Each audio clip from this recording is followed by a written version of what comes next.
Take it straight to a big ET now, exclusive.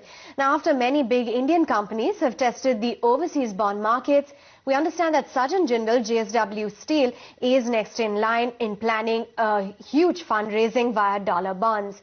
Let's get in Nisha Podar, who now joins in with the latest details. Nisha, run us through what is the size and what is the need for raising funds by the company.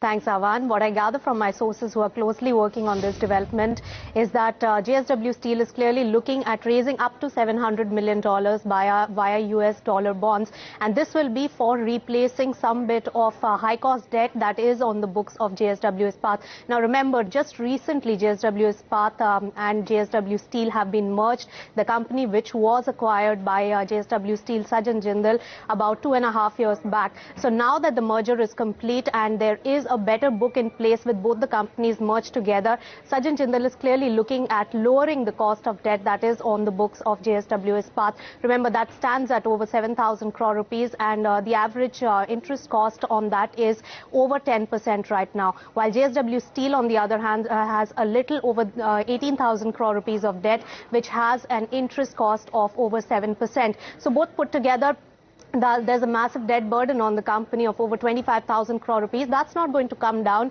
because the company has huge expansion plans. Remember, they are expanding Dolvi also to 5 million tons by FY15, and thereafter they will look at expanding it to 8 million tons. So cash is the requirement. Debt will keep going up, though they are looking at capping it at 30,000 crore rupees. So what they are clearly looking at doing right now is bring down the interest cost on the company's books. Of course, the real quantum as well as the tenure and the rate that they get will depend on the investor response, and for that they are already talking to banks and figuring out how much of bond raising is what the company can do at this point. But plans are clearly on right now, Avan.